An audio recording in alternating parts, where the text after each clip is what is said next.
महाभारत। ये कथा है उस युद्ध की जहां हर एक शत्रु क्रुद्ध था पाप ही सर्वत्र सब में, बस धर्म ही एक शुद्ध था, बस धर्म ही एक शुद्ध था। नमस्कार। जय श्री श्याम, जय श्री श्याम, जय श्री श्याम। कथा व्यथा यूट्यूब चैनल में आपका हार्दिक स्वागत है। इस चैनल की इस कड़ी में आप सुन रहे हैं महाभारत सार संक्षिप्त में। अभी तक आपने सुना महाभारत में किस प्रकार से पांडवों को राज्य न देने के कारण, दुर्योधन की हठधर्मता के कारण युद्ध होना निश्चित हो जाता है और सारी युद्ध की तैयारियां हो जाती हैं।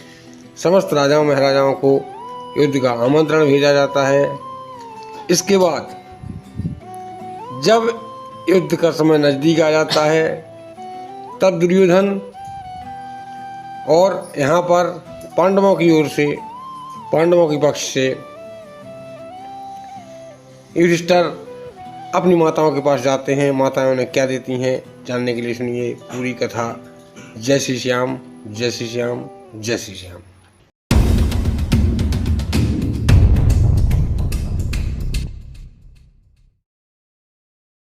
जब युद्ध होना तय हो जाता है तब भगवान कृष्ण एक अंतिम और आखिरी प्रयास करते हैं, क्योंकि मधुसूदन नहीं चाहते कि युद्ध हो और युद्ध में पारिवारिक नाश हो। इसीलिए भगवान स्वयं अकेले रथ पर आरूढ़ होकर बिना सारथी के पांडवों से यह कि मैं किसी आवश्यक कार्य से जा रहा हूँ, जल्द से जल्द शाम होने तक वापस आऊँगा, इतना कहकर वहाँ से चले जाते हैं। वहाँ से जाने के बाद मधुसूदन भगवान कृष्ण वेद व्यास के आश्रम में पहुँचते हैं। वेद व्यास भगवान का आदर सत्कार करते हैं, क्योंकि वेद व्यास तो जानते थे कि भगवान मधुसूदन यानी कृष्ण कौन हैं, क्या हैं, सब कुछ जानते थे। इसीलिए वेद व्यास के पास भगवान पहुंचते हैं। भगवान का बहुत आदर सत्कार होता है और वेद व्यास दुर्योधन की ओर से क्षमा मांगते हैं। तो पुत्र है, अपुत्र है, आप उन्हें क्षमा कर दीजिएगा और अपने आने का कारण बताइएगा। तब भगवान कहते हैं कि मैं इस युद्ध में सर्वनाश देख रहा हूँ। बहुत सी लाशें गिरेंगी, जिनका कोई दोष नहीं है वो भी मारे जाएंगे, लाखों निर्दोष मारे जाएंगे। इसीलिए मैं चाहता हूँ कि युद्ध रुक जाए। इसीलिए मैं अंतिम प्रयास देके आपके पास आया हूँ। यदि आप चाहें तो मेरी। इतना कहकर मधुसूदन भगवान श्री कृष्ण वेद व्यास के आश्रम से चले जाते हैं। वेद व्यास अविलंब धृतराज के पास जाते हैं। धृतराज वहाँ बैठे होते हैं, गांधारी बैठी होती हैं, बाकी सभी लोग तो युद्ध भूमि के लिए प्रस्थान कर चुके हैं। जब धृतराज गांधारी दोनों को देखते हैं, वेद व्यास आते हैं, नौकर सूचना देता है। दोनों वेद व्यास की चरण वंदना करते हैं। वेद व्यास से कहते हैं आइए गुरुवर। वेद व्यास कहते हैं धृतराज, मैं तुम्हारे पास आया हूँ खास तौर पर आखिरी समय में मैं तुम्हारे पास आया हूँ। मेरी एक बात मान लो तो दोनों सभी लोगों का भला हो जाएगा। इस पर धृतराज कहते हैं कहिए क्या कहना चाहते हैं आप। इस पर वेद व्यास कहते हैं कि मैं तुमसे कहना चाहता हूँ कि तुम अपना पुत्र मोह त्याग दो और यहीं से रथ पर आरूढ़ होकर बैठकर सीधे युद्ध भूमि जाओ और युद्ध भूमि जाकर वहाँ पर अपना निर्णय सुनाओ, अपने पुत्र से कहो। पुत्र नहीं माने तो राजा बनकर आदेश दो कि पांडवों को केवल जो 5 गांव मांगे हैं वो 5 गांव दे दें, और तुम्हारा निर्णय सर्वमान्य होगा, सभी लोग मानेंगे, और दुर्योधन को मजबूरी में मानना पड़ेगा और ये युद्ध रुक जाएगा। इस पर धृतराष्ट्र कहते हैं कि हे गुरुदेव, अब तो बहुत समय हो चुका है, अब युद्ध टाला नहीं जा सकता है, क्योंकि दोनों सेनाएं भी युद्ध भूमि की ओर कूच कर चुकी हैं। इस पर वेद व्यास कहते हैं कि यदि तुम चाहो सब कुछ अभी भी रुक सकता है। दोनों सेनाएं समर भूमि में पहुंचनी हैं या पहुंच रही हैं, इसका मतलब ये नहीं है कि समर भूमि से वापस नहीं आ सकते हैं। सभी राजा अपने अपने घर नहीं जा सकते हैं। यदि शांति सुलभ हो जाए तो बहुत अच्छा होगा। इस पर भी धृतराष्ट्र पुत्र मुँह में अंधे होकर कहते हैं कि लेकिन मैं यदि कह भी दूं कि पांडवों को 5 गांव दे दें, लेकिन पुत्र दुर्योधन 5 गांव क्या, उसका कहना है कि मैं सुई के नोक बराबर भी पांडवों को भूमि नहीं दूंगा। यह युद्ध अब नहीं टाला जा सकता है। इस पर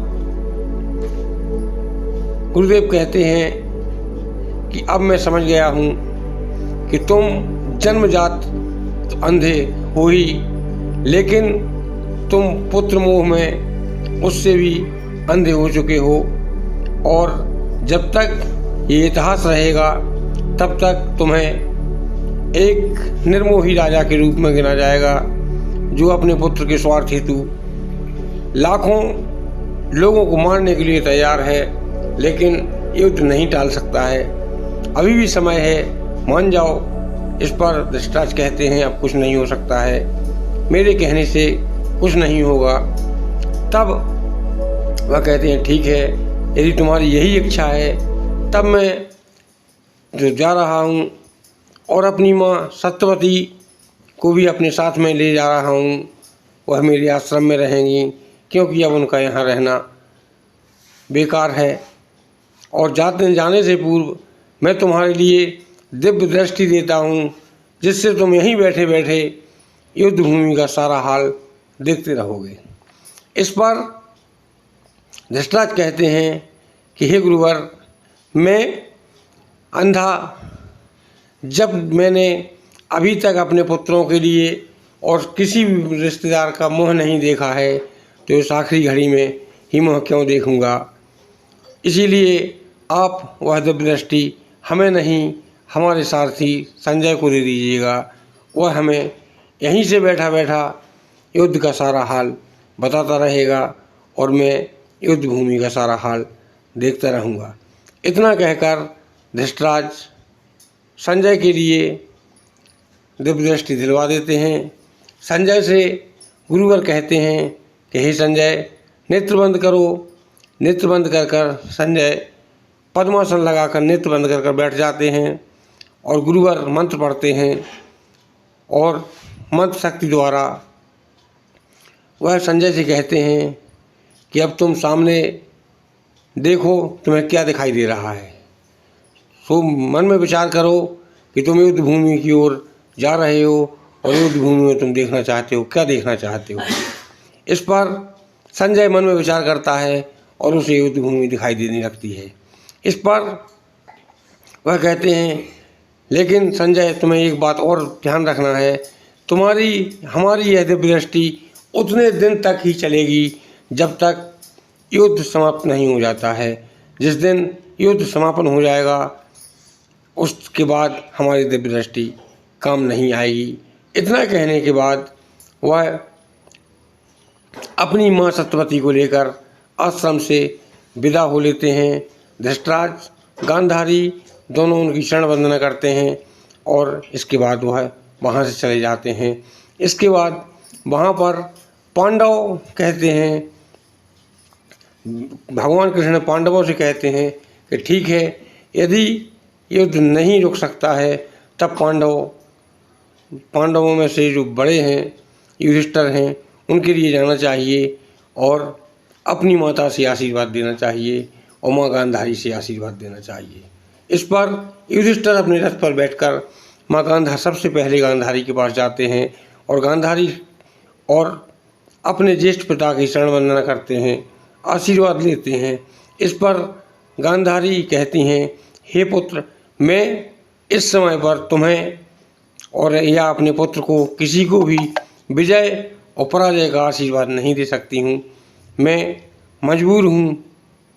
इसके बाद युधिष्ठिर अपनी माता के पास जाते हैं और वही जवाब कुंती का होता है कि हे पुत्र, मैं तुम्हारे लिए विजय और पराजय का आशीर्वाद ना ही आशीर्वाद दे सकती हूँ और ना ही कुछ और कह सकती हूँ। तुम्हें जो करना है जाओ, लेकिन इतना मैं जानती हूँ कि सब अच्छा होगा।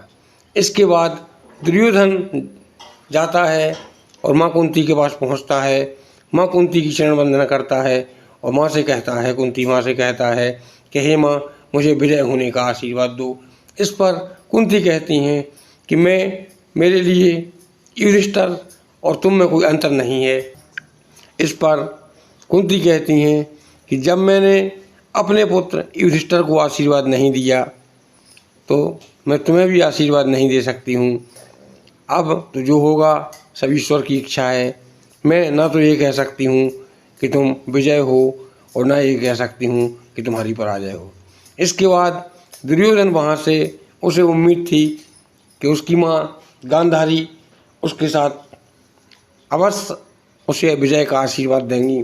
वह गांधारी और अपने पिता के पास पहुँचता है, पिता की माता की चरण वंदना करता है, पैर छूता है और कहता है, हे माँ, मैं युद्ध भूमि में जा रहा हूँ, मुझे विजय का आशीर्वाद दो।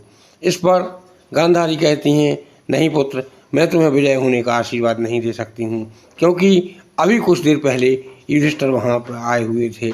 मैंने जब युधिष्ठिर को विजय एवं पराजय का आशीर्वाद नहीं दिया तो मैं तुम्हें भी ना विजय का आशीर्वाद दे सकती हूँ, ना ही पराजय का आशीर्वाद दे सकती हूँ। अब तुम जाओ, जो तुम्हें करना है करो, जो उन्हें करना है करो, मैं इस बारे में कुछ नहीं कह सकती हूँ। इसके बाद दोनों वहाँ से चले जाते हैं, समर भूमि में पहुँचते हैं और इसके बाद आगे की कथा अगली कड़ी में। यदि कथा अच्छी लगे तो लाइक करें, शेयर करें, कमेंट करें, सब्सक्राइब करें कथा व्यथा यूट्यूब चैनल को धार्मिक कथाएं सबसे पहले देखने के लिए।